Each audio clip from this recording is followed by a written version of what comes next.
Pemirsa, hak politik rakyat dirampok dengan disetujuinya RUU Pilkada tak langsung. Lantas siapa sebenarnya pengkhianat demokrasi? Saya Putri Ayu Ningtyas. Anda menyaksikan Prime Time News.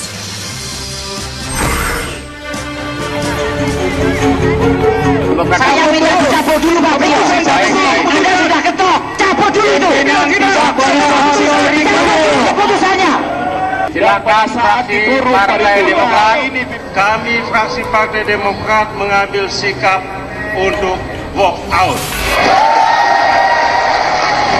Kedua, terima kasih. Kami akan berjuang untuk keyakinan itu pimpinan, dan kalaupun kami kalah di tempat ini, kami yakin rakyat Indonesia tetap bersama dengan perjuangan kami. Apakah reformasi 98 itu berlanjut atau reformasi 98 itu berhenti mulai hari ini? Bahwa memang ini hanyalah suatu rekayasa politik untuk menampilkan pencitraan. Kami tetap bertekad memperjuangkan kedaulatan rakyat. Kepada siapapun kami akan bertahan bahwa DPR tidak akan boleh mencerabut kedaulatan rakyat untuk melakukan pemilihan melalui DPR.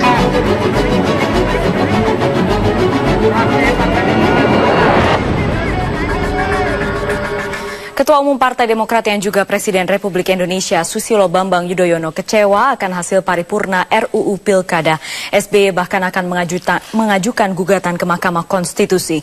Hal ini dinilai ironis mengingat penyebab kekalahan opsi Pilkada langsung adalah aksi walkout fraksi partai yang dipimpinnya Partai Demokrat. Dengan hasil dan proses politik yang ada di DPR RI, meskipun saya menghormati proses politik itu sebagai seorang Demokrat, tetapi sekali lagi saya kecewa. Kecewa atau kecewa? Raut kecewa yang ditunjukkan jauh-jauh dari Amerika Serikat itu seperti bertentangan, mengingat kekalahan opsi pilkada langsung dalam paripurna dini hari tadi sejatinya disebabkan oleh aksi walkout partai yang dipimpinnya sendiri, Partai Demokrat. Dan mohon berkenan, kami fraksi Partai Demokrat mengambil sikap untuk walk out. Klaim opsi yang diajukan Demokrat yang seolah-olah mendukung pilkada langsung dinilai PDI Perjuangan sebagai rekayasa politik pencitraan semata. Dan masukan dari Partai Demokrat yang setelah kami nilai tetap mendukung kedaulatan rakyat dengan 10 opsi yang cukup keras dan cukup baik setelah kami nilai. Tetapi pada perdebatan berikutnya, kami akhirnya mencurigai, mohon maaf, bahwa senario opsi ketiga adalah untuk memecah. Untuk menampilkan bahwa seolah-olah kita ini mendukung kedaulatan rakyat. Kami mulai mencurigai hipotesis yang disampaikan itu, bahwa memang ini hanyalah suatu rekayasa politik untuk menampilkan pencitraan. Analis politik justru menilai, meski paripurna tadi malam sebenarnya adalah kemenangan Partai Demokrat, namun drama tersebut justru akan merugikan citra Partai Demokrat sendiri ke depan. Yang membuat Pak SBY akhirnya balik arah, meskipun dengan resiko Partai Demokrat dianggap sebagai partai pelin-pelan.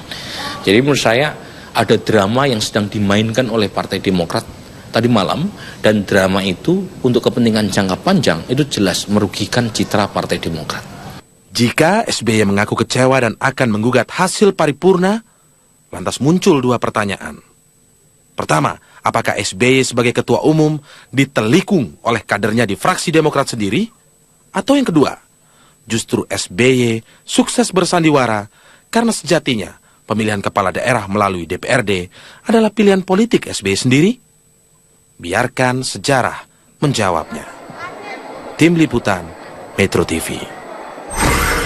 Undang-undang Pilkada yang diputuskan DPR dini hari tadi menuai kekecewaan dari para kepala daerah. Mereka menganggap keputusan ini sebagai bentuk kemunduran demokrasi dan berencana mengajukan judicial review ke Mahkamah Konstitusi. Ya, kalau saya sekali lagi tadi malam bisa melihat, masyarakat bisa melihat partai mana yang merebut hak-hak politik rakyat, itu aja. Itu harus dicatat. Gimana Pak? Gimana kan? Rakyat harus mencatat Ya, partai-partai mana yang merebut hak-hak politik rakyat. Itu aja udah cukup. Ya, kalau saya merasa kecewa ya, karena ini hak dasar rakyat yang tercerabut. Anak cucu saya hilang haknya untuk memilih pemimpin di daerah. Dan ini menurut saya seharusnya tetap pilihan rakyat. Kalau ada kekurangan diperbaiki. Jadi ini perjuangan bukan saya sebagai Ridwan Kamil wali kota, tapi generasi-generasi setelah saya kan nggak punya hak memilih. Ya, mau kecewa atau enggak biar rakyat yang menilai lah. Ya kalau saya pribadi sih anggap ini satu hal yang mundur ya. Kita lihat juga tidak konsisten juga. Tapi ya udahlah, yang putusan begitu. Kita lihat aja nanti apa asosiasi akan menggugat ke MK atau tidak. Masih ada satu saluran lagi untuk menguji asas keadilan, yaitu judicial review oleh Mahkamah Konstitusi. Itu yang 2 hari ini akan kami lakukan koordinasi. Kebetulan saya kan ketua Apeksi wilayah Jawa, koordinasi dengan ketua Apeksi wali kota Manado untuk menyepakati langkah teknisnya. Kalau lewat DPRD sih nggak mau. Nah, tapi kita nggak ada DPR, nggak di DPRD aja APBD kita dihambat-hambatin gitu lama. Ya lihat aja nih, orang nggak dipilih aja udah mau habisin karir si Ahok, apalagi dia kontrol saya, lebih cepat dihabisin. Aksi walkout Partai Demokrat dari ruang sidang paripurna RUU Pilkada menuai kecaman di media sosial. Presiden Susilo Bambang Yudhoyono sebagai Ketua Umum Partai Demokrat dikecam dengan tagar "Shame on you, SBY".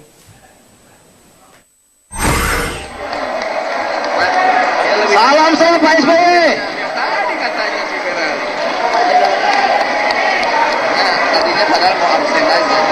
Sikap politik Partai Demokrat, partai dengan jumlah kursi terbesar di DPR periode 2009-2014 kembali dipertanyakan. Partai yang berkuasa selama 2 periode ini memutuskan mundur dari voting RUU Pilkada. Tak pelak, nama Presiden Susilo Bambang Yudhoyono yang menjabat sebagai Ketua Umum Partai Demokrat dinilai masyarakat tidak dapat mempertahankan kedaulatan rakyat. Rakyat pun marah kepada SBY yang tengah berada di Amerika Serikat. Di media sosial, kemarahan rakyat tercermin dalam tagar "Shame on you, SBY" yang menjadi trending topik di Twitter.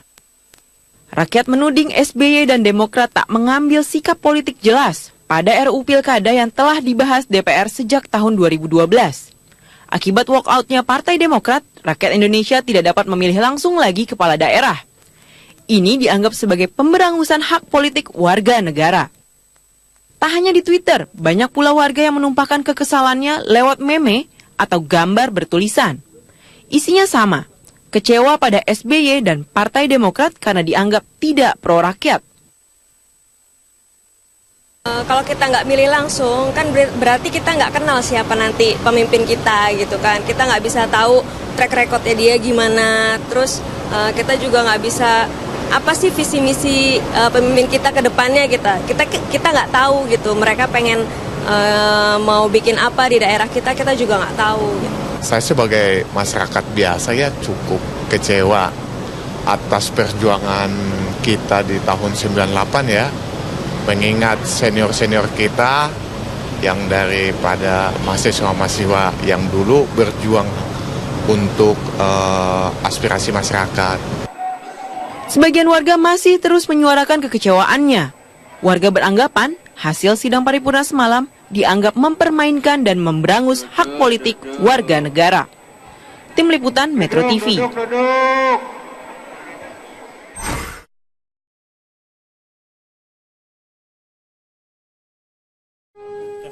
Masa Presiden Susilo Bambang Yudhoyono dari awal mendukung pelaksanaan pilkada langsung, namun sikap itu tidak tercermin dari anggota fraksi Partai Demokrat yang justru walk out dari sidang pembahasan RUU Pilkada. Langkah Demokrat dinilai sebagai rekayasa politik untuk menjaga citra. Berikut kami sajikan ulasan sidang paripurna pengesahan RUU Pilkada.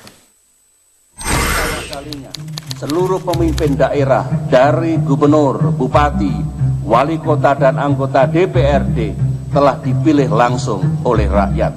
Kita bersyukur transformasi besar ini dapat kita capai secara damai tanpa gejolak politik yang sangat mengganggu. Balik kepada pilihan kita buah dari reformasi yang kita jalankan selama ini, tentunya pilihan kepala daerah langsung itu mesti kita jaga dan pertahankan. Sebagaimana pula pemilihan presiden secara langsung. Dan demokrasinya itu masih melakukan demokrasi langsung, jangan dicideni, gitu kan? Dan rakyat berkehendak, kita bisa diminta.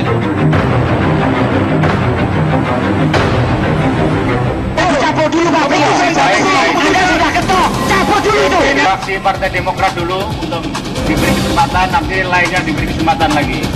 Pak, serius ini Pak. Kami mohon untuk dipertimbangkan kembali. Disetujui. Di mana lagi kami mencari kebijaksanaan. Terima.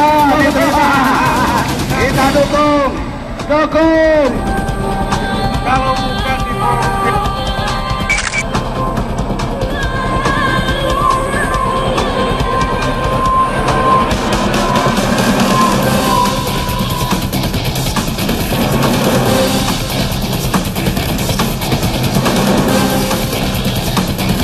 paripurna. Setelah kita melalui proses lobby yang panjang, diskusi yang begitu substantif, dan mendengar pandangan dan sikap dari teman-teman fraksi Demokrat, PKB berpandangan bahwa perlu kebesaran jiwa, perlu kearifan kita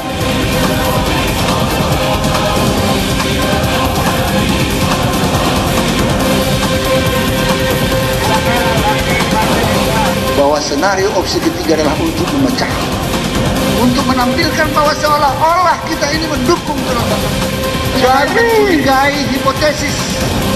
Kami mulai mencurigai hipotesis yang disampaikan itu, bahwa memang ini hanyalah suatu rekayasa politik untuk menampilkan pencitraan. Pemirsa, kejutan dihadirkan oleh fraksi Demokrat saat sidang paripurna pengesahan RUU Pilkada dini hari tadi lewat sikap netral dan kemudian dilanjutkan dengan aksi walkout dari ruang sidang. UU Pilkada lewat DPRD pun diketuk palu dan sah lewat jalan voting. Sejumlah kekecewaan terlontar dari banyak kalangan. Inikah sikap penyeimbang Demokrat yang ternyata mendua? Lalu bagaimana Presiden SBY yang tengah nanjau di sana justru mengatakan kecewa dan akan menggugat UU Pilkada ini? Kita akan langsung membahasnya. Bersama saya sudah ada politisi dari PDIP, Bapak Yosana Lauli, selamat malam. Selamat malam, Mafi. Dan kemudian dari Golkar, ada politisi Golkar, Mas Nusron Wahid, selamat malam. Selamat malam. Baik, Pak Lauli, ini kami putar, kemudian Anda terlihat begitu ekspresif, spontan, tapi untuk juga mengingatkan kembali bagaimana Anda mengeluarkan komentar dan juga membantu pemirsa seperti apa sebenarnya suasana di ruang sidang pada dini hari tadi. Kita akan simak bersama pemirsa cuplikan pada saat sidang paripurna berikut ini. Kami mencurigai setelah kami mendukung teman-teman dari fraksi Demokrat dalam forum lobby. Kami melihat justru mereka sangat kaget. Justru mereka sangat kaget, bukan bersuka cita.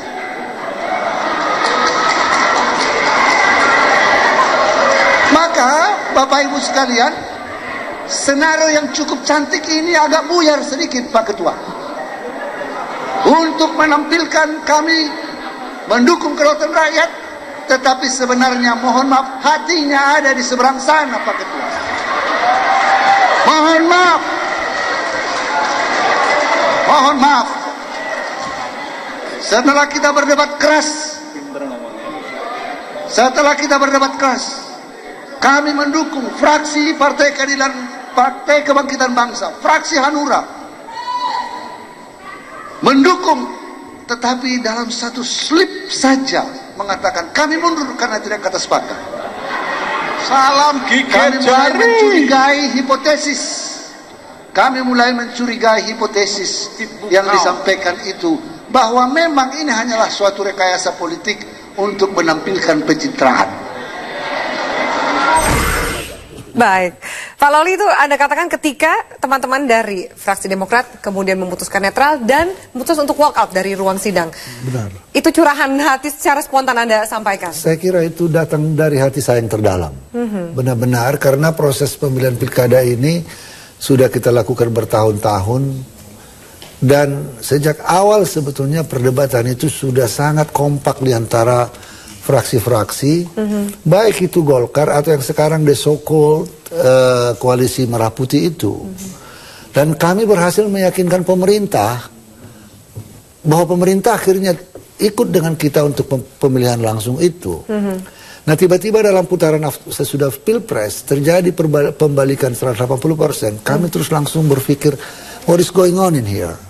Apa yang terjadi ini? Apakah ini ada sesuatu? Nah kemudian terjadi pembahasan dan di Panja teman-teman dari fraksi Demokrat mengajukan opsi. Karena kita sudah tahu dan kita berbesar hati sekali dan kita sudah menghitung di atas kertas bahwa memang pilkada langsung akan kita menangkan dan rakyat tidak akan pernah kehilangan hak politiknya. Karena para fraksi Demokrat akan mendukung kita setelah kita mendengar pernyataan Pak SBY di YouTube bahwa dia mendukung itu. Tetapi fraksi Demokrat mengeluarkan satu opsi yang disebut opsi 10 poin, bahkan kadang-kadang dikatakan the 10 commandments. 10 poin. Unnegotiable, Anda sempat mengungkapkan itu, unnegotiable. Dan oleh saudara Benny Kaharman dikatakan opsi ini adalah absolut, kumulatif, dan konstitutif. Dan saya katakan non-negotiable. Karena mereka dari situ kita lihat kita berasionalkan sedikit saja pun tidak. Kami kalau tidak take it or leave it.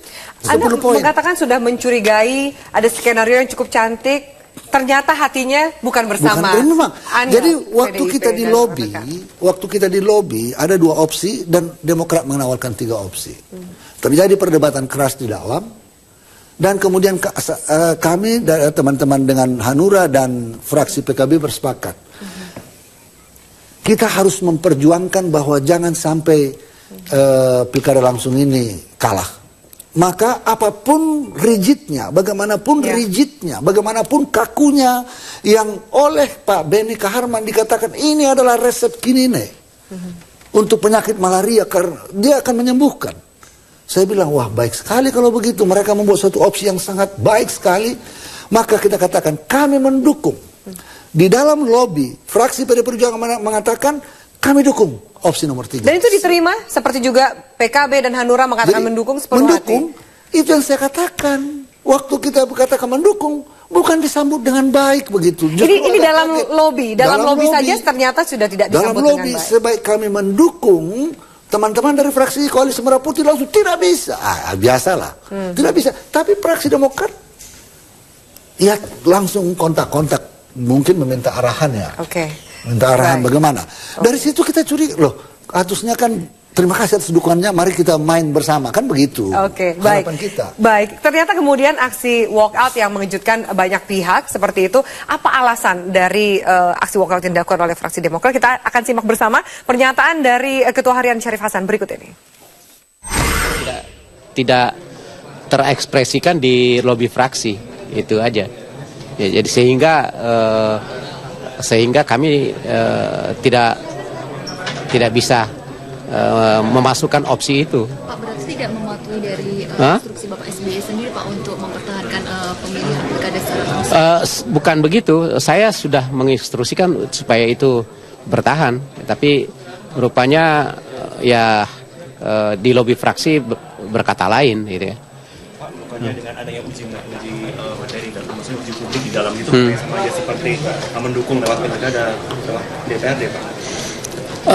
Kalau uji materi saya pikir kami Partai Demokrat belum sampai ke sana ya.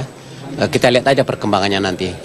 Ya, kita lihat aja perkembangan. Dan untuk uji materi itu kan siapapun bisa, siapapun warga negara Indonesia bisa melakukan itu. Jadi teman-teman wartawan juga kalau mau menjadi pelopor untuk uji materi, saya pikir bagus. Oke, kita belum membahas kemudian langkah selanjutnya apa soal uji materi. Tapi saya yakin banyak juga yang merasa penasaran apa sih yang terjadi di lobi sampai kemudian diskors lagi, ada kalimat tidak terekspresikan, dikatakan oleh Benny Kaharman seperti itu. Saya kira kalau soal terekspresikan, sangat diekspresikan dengan baik. Dan kami menerimanya dengan sepenuh hati. Bayangkan setelah kami melihat bahwa opsi ini walaupun menurut kami ada beberapa poin yang agak sulit, tapi kami merelakan itu. kita katakan mari kita dukung. Jangan sampai hak rakyat untuk memilih pemimpinnya ini tercerabut. Ya. Biarlah nanti kalau ada kekurangan kita revisi ke depan. Karena ini adalah keputusan politik yang sangat menentukan saat ini. Nah, terjadi perdebatan justru pada saat kita keras-kerasnya mendukung, teman-teman dari fraksi Demokrat mengatakan ini tidak ada kata sepakat, tidak ada musyawarah mufakat, kami mundur. Di situ saya sebagai, ya kita udah cukup lama lah di politik, saya mengatakan ini ada apa? Ada sesuatu. Ada apa? Kenapa? Seharusnya kan kita mengatakan terima kasih atas dukungannya, mari kita rame-rame memperjuangkannya. Oke, Mas Nusron, Anda juga ada di sana pada saat itu. Bagaimana sih yang terjadi pada saat lobby-lobby? Anda juga memantau, Anda juga terkejut dengan sikap Demokrat yang seperti itu? Kebetulan pas lobby kan kita di luar, karena ya posisi saya Mbak tahu sendiri. Tetapi sungguh kita terkejut. Bahkan ketika saudara Beni Herman itu pidato yang pertama kali, kita bersorak-sorak gembira bahwa ini memang solusi.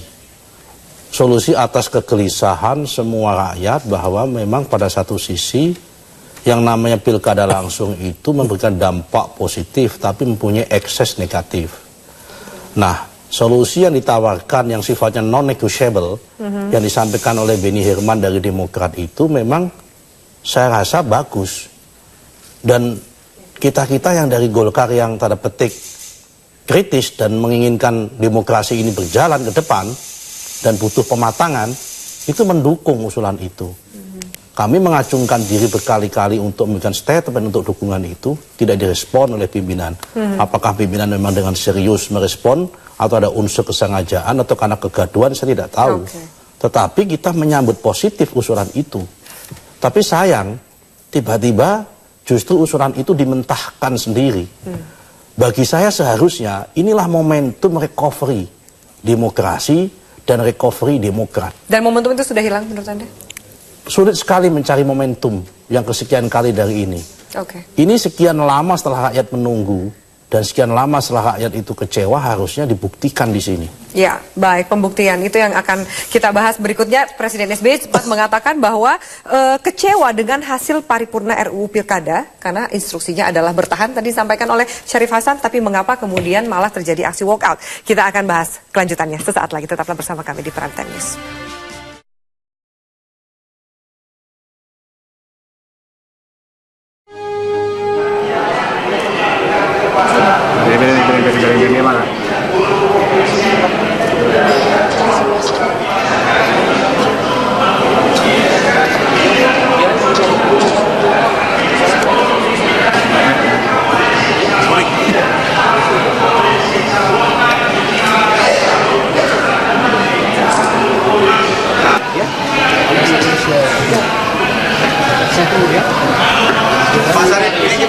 Tunggu dulu dong. Ini lagi. Ini kan katanya Demokrat akan absen. Tidak, enggak absen. Tunggu dulu. Yang disampaikan Pak Syarif. Ya, kita tetap butuh perubahan. Perubahan maksudnya dalam hal gimana nih Pak? Perubahannya gimana nih Pak? Langsung dari perubahan.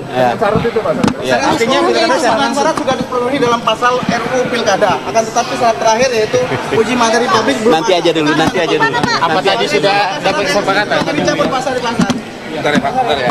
Sekalian aja. Sebentar Pak, sebentar. 9 syarat kan sudah ada di dalam pasal. Sebentar. Ada Pak Syarif. Nanti aja. Belum. Bikin jalan. Bikin jalan. Gimana sih Mas? Nanti aja. Kamu dengar nanti enggak? Nanti kamu nanti aja. Marah kenapa? Udah nanti aja. Kamu kenapa marah-marah? Kamu kenapa? Kenapa? Jangan mukul. Enggak mukul. Iya, siapa yang mukul dia? Kenapa, Mas? Kenapa? Udah. Kenapa marah? Kenapa? Udah. Ya, itu pemirsa secuplik bagaimana suasana yang terjadi kemarin malam pada saat sidang. Saya akan perkenalkan kembali narasumber kami yang baru saja bergabung, pengamat hukum tata negara Bang Refli Harun. Selamat malam. Selamat malam, dan juga ada Gubernur Jawa Tengah yang bergabung dari luar studio, Mas Ganjar Pranowo. Selamat malam Mas Ganjar. Ya, selamat malam Mbak Afi. Iya, Mas Ganjar. Baik, sebelum saya akan ke Bang Refli untuk membahas seperti apa sih yang langkah yang bisa dilakukan. Mas Ganjar, bagaimana pendapat Anda melihat keputusan DPR tadi malam Anda sebagai kepala daerah yang juga dipilih oleh masyarakat secara langsung? Kalau saya lihat prosesnya sih biasa saja. Jadi itulah negosiasi yang bisa dibangun di parlemen. Terus kemudian mundur-mundur, gagal, mentok, begitu kan. Dan itu sudah keputusan. Jadi menurut saya nasi sudah menjadi bubur. Maka kalau kemudian kita ingin membuat bubur itu nikmat, buatlah menjadi bubur ayam. Bubur ayam yang paling enak itu olahannya nanti di Mahkamah Konstitusi. Jadi saya hanya melihat dari luar, saya hanya merasakan dari luar, nonton TV saja tadi malam sampai pagi, bahwa ya ada PR sebenarnya dari para pembuat undang-undang ini untuk memikirkan nasib KPU, untuk memikirkan nasib Bawaslu, ya kan? Kan ini lembaga yang tidak berguna lagi di sana. Terus kemudian memikirkan calon perorangan mau dikemanakan. Jadi kalau kemudian ini dikatakan partisipasi masyarakatnya masih ada, saya tidak percaya.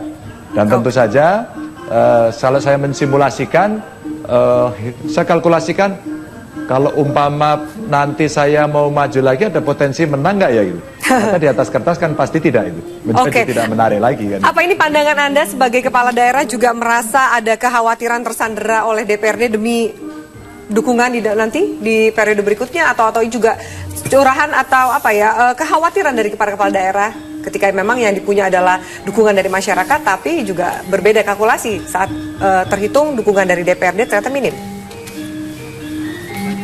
Khawatir sih enggak ya. Ngapain kita kemudian seolah-olah jabatan itu tujuan? Enggak, saya enggak khawatir. Tapi ketika kemudian pilihan atau cara untuk memilihnya ini sudah diputuskan, maka ya memang suka tidak suka, mau tidak mau harus diikuti. Tinggal nanti kita saja mau ikut sistem itu atau tidak. Ini barang sudah selesai kok, sudah gepacut gitu ya. Nah sekarang ketika masih ada kesempatan atau upaya-upaya yang lain, ketika itu mau dikembalikan, maka ya mari kita kembalikan dengan cara-cara yang konstitusional, dengan cara-cara yang benar. Sehingga nanti ketika orang ingin duduk sebagai kepala daerah mesti dilihat betul begitu ya. Apakah kemudian ini cukup bisa dirinya terpilih kembali dengan kalkulasi semacam ini. Saya belum membaca undang-undang itu format terakhirnya seperti apa. Mungkin Pak Lauli nanti juga bisa menjelaskan. Apakah ini juga berlaku untuk DKI? Termasuk Sebab DKI itu juga ya Pak? Bunyi di undang-undangnya dipilih. Tidak termasuk. Oh, tidak termasuk. Baik, baik Mas Ganjar. Tadi Anda katakan. Ya, sorry saya potong dulu. Saya akan ke Bang Refli. Ini dikatakan tadi oleh Mas Ganjar, bagaimana ini nasi sudah menjadi bubur, gimana caranya bikin bubur ini menjadi bisa dinikmati, bawalah ke MK. Apakah memang itu langkah terbaik? Sementara juga ada Presiden SBY yang dikatakan punya hak untuk menolak jika memang kekecewaan yang disampaikan kepada media ini benar dirasakan oleh Presiden SBY di luar dari dikatakan skenario ini. Ya kan untuk menolak itu nasi sudah menjadi bubur juga kan. Jadi kalau misalnya SBY mau menolak, mestinya menjelang persetujuan paripurna itu.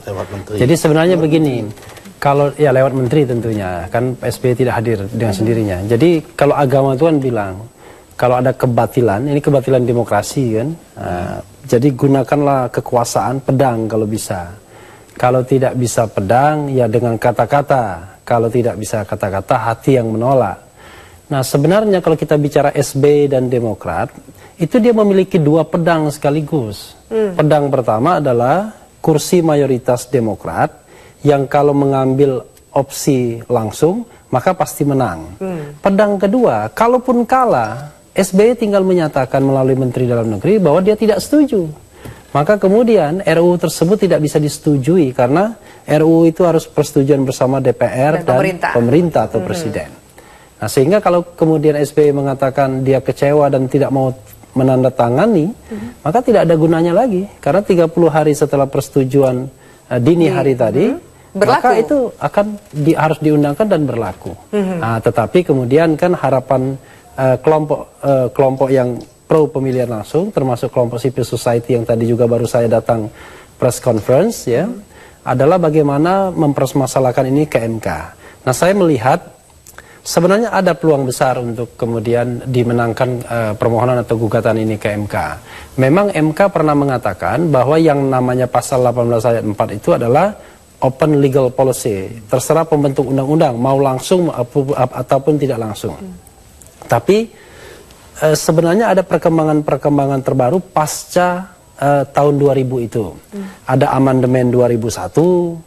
Kemudian ada putusan MK mengenai bahwa kalau tidak dibolehkannya calon perseorangan itu adalah inkonstitusional, dan kemudian ada hak untuk memilih, ada hak untuk dipilih dan lain sebagainya. Nah, bangunan-bangunan argumentasi itu kalau disatukan, ditambah kemudian dorongan oleh banyak pihak termasuk civil society, saya yakin masih ada peluang di MK untuk kemudian hak yang sudah diambil ini dikembalikan. Bisa kembali lagi. Intinya begini, bukan konstitusionalitas pemilihan DPRD yang dipersoalkan menurut saya, tetapi dirampasnya hak rakyat, the right to vote untuk memilih kepala daerahnya, termasuk the right to be a candidate sebagai calon bagi orang-orang yang akan maju melalui jalur perseorangan. Oke, baik. Nanti juga akan kita bahas. Saya juga minta pendapat para narasumber yang lain. Kami akan lanjutkan pemirsa dialog di Pratnya sesaat lagi. Tetaplah bersama kami.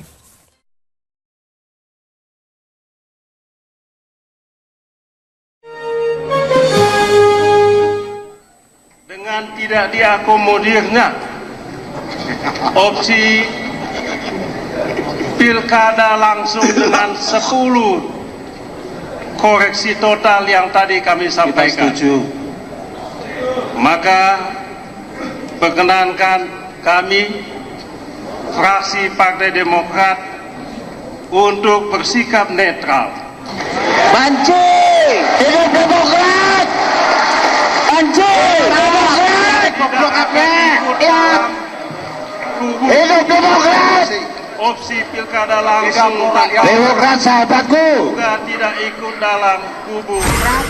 Baik, kita lanjutkan. Pak Lauli, ini bisa dikatakan 99,9% akan dimajukan ke MK. Saya kira seperti itu.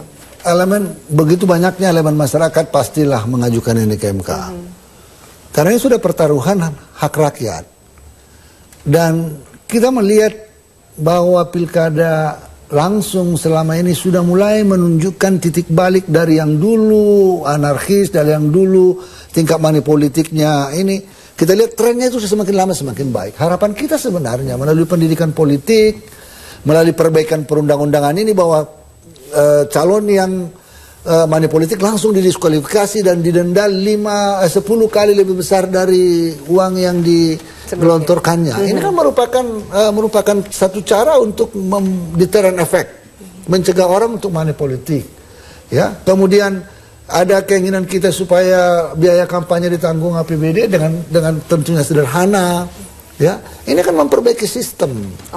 Nah, kalau itu pun tidak diterima, makanya teman-teman mengatakan, loh, bukan kita bahwa pilkada tidak langsung itu sudah teruji juga tahun 99 sampai 2005 awal. Dan di situ huru haranya kantor KPU dibakar, kantor DPRD dibakar dan lain-lain itu terjadi di sana pada waktu itu. Orangnya disandra, anggota DPR-nya disandra. Terjadi pada waktu itu. Buruknya juga bukan itu sebabnya kita kembali ke langsung. Nah, dan ini sudah merupakan rakyat sudah mengenjoy haknya itu, kontrol rakyat terhadap pelaksanaan pemerintahan. Seorang yang harus datang menjadi calon sudah harus langsung kepada rakyat. Maka tinggal memperbaiki sistemnya supaya buruknya sistem pilkada langsung itu dapat ini sudah disiapkan oleh dari rekan-rekan PDIP dan kemudian PKB, Hanura semua untuk maju ke MK. Kalau itu ya saya kira karena saya tidak DPP ya, saya yakin bahwa di luar, kalaupun PDI Perjuangan tidak mengajukan, pasti kita mendorong orang lain untuk melakukan itu. Gitu. Oke, Mas Ganjar, Anda bagaimana tanggapan Anda? Anda juga akan menjadi bagian jika memang ada banyak pihak sepertinya yang akan mengajukan undang-undang pilkada ini ke Mahkamah Konstitusi. Ya, kalau civil society mengajukan itu tentu kita akan dukung. Tapi saya ini kan orang partai. Karena saya orang partai, maka kita akan menunggu hasil kesepakatan dini hari tadi. Kalau nanti saya dimintakan menjadi satu tim untuk melakukan itu, saya akan kerjakan itu secepatnya. Oh gitu, baik Mas Ganjar, Mas Nusron, Anda mau menanggapi? Cukup. Silakan. Kapan Bang Refli ini undang-undang ini bisa masuk kemudian di judicial review di MK? Ya, kita kan harus tunggu diundangkan ya, ada nomornya, lalu kemudian bisa diajukan ke Mahkamah Konstitusi. Tetapi sesungguhnya kan persiapannya sudah bisa dari sekarang, dan ini relatif sebenarnya secara teknis lebih gampang. Jadi bukan gampang menang dan kalahnya, tetapi lebih gampang membangun argumentasinya karena kalau tidak A, B. Jadi tidak ada variasi-variasi yang lain. Sehingga kemudian bangunan itu apakah langsung itu lebih konstitusional, apakah tidak langsung itu yang lebih konstitusional misalnya. Jadi bangunan-bangunan itu dibangun terlebih dahulu, lalu kemudian ketika undang-undang sudah ada nomornya, maka kemudian tinggal dikasih nomornya itu, permohonan undang-undang nomor berapa, masuk ke MK. Dan di MK pun sebenarnya saya yakin hakim-hakim itu juga sudah punya standing masing-masing, sudah punya imajinasi masing-masing.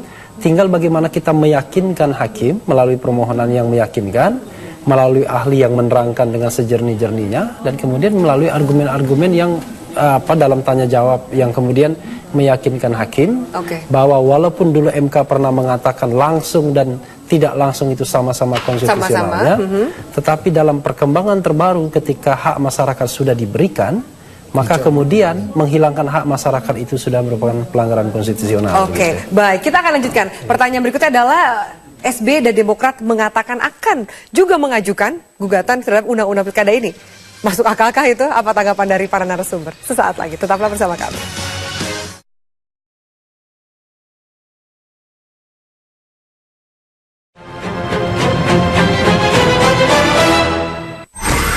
Terus kita lanjutkan dialog di Prime Time News. Anggota Dewan Pembina Partai Demokrat Hayono Isman menyatakan sikap walkout fraksi Demokrat bertentangan dengan arahan dari Susilo Bambang Yudhoyono. Dicek ke Pak Emir Samsudin dan sudah jelas Ketua Umum kita Pak SBY sangat menyesalkan kejadian tadi malam yang dimana opsi pilkada langsung itu kalah. Padahal sudah mendekati kemenangan. Baik, saya akan ke Bang Refli. Anda sempat sebelum saat sidang paripurna kita melakukan sejumlah interview. Anda sempat mengatakan ini legacy, warisan terakhir yang akan ditinggalkan oleh SB yang masa kerjanya tinggal dalam hitungan hari lagi. Apa yang kemudian bisa dilakukan? Masihkah ada celah-celah momentum SB untuk kembali menarik perhatian atau hati masyarakat? Ya, saya kira kesempatan terakhirnya kan dini hari tadi ya. Dan saya juga merasa aneh sesungguhnya. Ini kan soal etika pemerintahan juga. Saya khawatir mungkin kalau kita bicara tentang dari sisi yang positifnya Presiden SBY, bisa saja dia pada crucial time itu dia tidak diupdate ya. Sehingga dia tidak langsung bisa memerintahkan. Seharusnya Menteri Dalam Negeri sebagai wakil dari pemerintah ya, yang jelas atas nama Presiden SBY, itu ketika terjadi voting misalnya dan hasilnya apa, seharusnya dia bisa menghubungi presiden untuk misalnya minta sikap terakhir presiden apa. Apakah sikapnya menerima, apakah sikapnya menolak. Nah, saya takut kemudian khawatir begitu bahwa Menteri Dalam Negeri dan jajaran Kemendagri pun sesungguhnya punya agenda tersendiri yang berbeda dengan agenda presiden. Nah, ini saya kira soal etika pemerintahan yang serius kalau memang seperti itu. Tapi kalau tidak ada, ya mau tidak mau kita harus menyalahkan pemerintahan SBY, menyalahkan SBY karena dia punya pedang, dia punya kekuasaan, punya kewenangan untuk menyetop pilkada oleh DPRD tersebut, dan dia tidak lakukan. Beranikah kemudian dikatakan oleh Mas Nusron pecat saja semua yang misalnya membangkang atau tidak mengupdate Presiden SBY? Iya, makanya kemudian ini post factum ya. Ini kan bagi kebutuhan SBY dan Demokrat ya. Silakan mereka lakukan clearance ya. Apakah kemudian ada miskomunikasi atau lain sebagainya? Publik akan melihat itu, tetapi kan nasi sudah menjadi bubur untuk soal pilkada langsung tidak langsung. Harapan kita bukan lagi di Presiden SBY yang masa pemerintahannya hanya tinggal 1 bulan lagi kurang ini, tetapi harapan kita tinggal di Mahkamah Konstitusi. Apakah MK kemudian bisa membenarkan bahwa perampasan hak konstitusional untuk memilih dan hak untuk dipilih melalui jalur calon perseorangan itu bisa dibenarkan atau tidak dalam alam demokratisasi yang sudah berlangsung 9 tahun ini. Oke, baik. Pak Lauli, ke depan, bagaimana juga Anda melihat mengantisipasi pemerintahan Jokowi JK ke depan dengan konstelasi politik yang terjadi tadi malam? Itu yang saya curigai. Jadi, mengapa saya mengatakan demikian? Kalau tadi dikatakan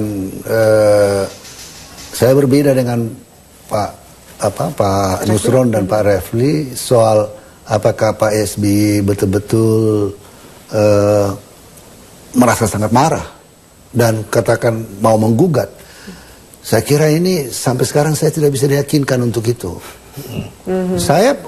Beliau kalau betul-betul sungguh-sungguh pasti sudah memberikan arahan kepada Menteri Dalam Negeri. Karena menurut pasal Undang-Undang Dasar pasal 20 ayat 2, setiap rencana undang-undang harus mendapat persetujuan bersama Presiden dan DPR. Setelah voting kemarin, kalau misalnya Pak SBY tidak sepakat dengan pilkada tidak langsung, ada sebuah reaksi keras yang diterima. Dalam pidato Menteri Dalam Negeri kadang-kadang kami tidak sepakat dan itu buyar. Tidak setuju. Satu. Yang kedua, dia sebagai Ketua Umum Demokrat dapat mengatakan kamu harus bertahan sampai titik darah terakhir dan kamu harus menangkan pilkada langsung. Itu kan dikatakan oleh Syarif Hasan, itu memang instruksi SBY. Apa yang kita lihat di sini? Jadi ini kan berarti tidak ada instruksi itu, berarti dia tidak serius. Nah, dan ini berarti ada satu agenda. Makanya kalau dikatakan sekarang bagaimana pemerintahan Jokowi JK, saya lihat aliansi sekarang ini dalam melakukan perjalanan ke depan sudah dilandasi, mohon maaf saya mengatakan sudah dilandasi satu tidak lagi niat baik untuk ada dendam di situ. Ada semacam itu dia yang saya khawatir. Saya khawatir ada di sana. Jadi saya kira marilah saya mengajak kita semua. Sebenarnya Pak SBY dapat membuat sebuah legacy. Sekarang melalui pilkada langsung dia menghapus hal-hal yang tidak baik. Ada 4 legacy yang ada kemarin ini. Satu, menurut saya bukan legacy yang baik pula. Defisit fiskal, defisit transaksi berjalan, defisit migas, defisit perdagangan. Kalau seandainya tadi SBY bersepakat dengan hampir seluruh masyarakat mempertahankan undang-undang ini menjadi pilkada langsung, ini semua hilang. Tetapi justru menambah satu defisit demokrasi. Defisit demokrasi, berarti pekerjaan rumah yang besar sekali. Singkat saja sebelum saya nanti terakhir. Saya khawatir defisit demokrasi ini akan senantiasa berjalan dan kita mundur jauh ke belakang. Dan akibatnya kemudian kita kembali kepada masa lalu. Kemudian ada agenda untuk memperkuat kembali fungsi MPR. Siapa yang menguasai MPR maka dia bisa menentukan agenda apapun, termasuk pemilihan presiden oleh MPR kembali. Dan kalau itu yang terjadi, maka terjadilah Orde Baru Jilid 2. Baik, silakan Mas Nusron, ada punya kesempatan. Yang terakhir, saya ingin mengatakan bahwa kita tidak ada pilihan lain, kata kuncinya adalah memperbaiki reformasi partai politik. Dimulai dari situ. Ini bahaya sudah di depan mata. Pemerintahan dan daerah sudah akan dikuasai oleh kartel dan oligarki politik. Kalau tidak kita benahi partai politiknya sudah sama seperti Pak Refli, kita akan kembali kepada alam neo-otoritarianisme. Baik, kita tidak mengharapkan itu terjadi. Kita lihat bagaimana nanti satu harapan tergantung sangat besar kepada Mahkamah Konstitusi. Terima kasih banyak Mas Refli, Mas Nusron dan juga Pak Lauri. Dan tadi sebelumnya juga sudah ada Pak Ganjar Pranowo, Gubernur Jawa Tengah yang bergabung dalam dialog kami. Bisa jangan kemana-mana, kami akan lanjutkan Prime Time News dengan informasi di mana saat negeri ini menghadapi persoalan besar, kerap kali Presiden SBY tidak berada di dalam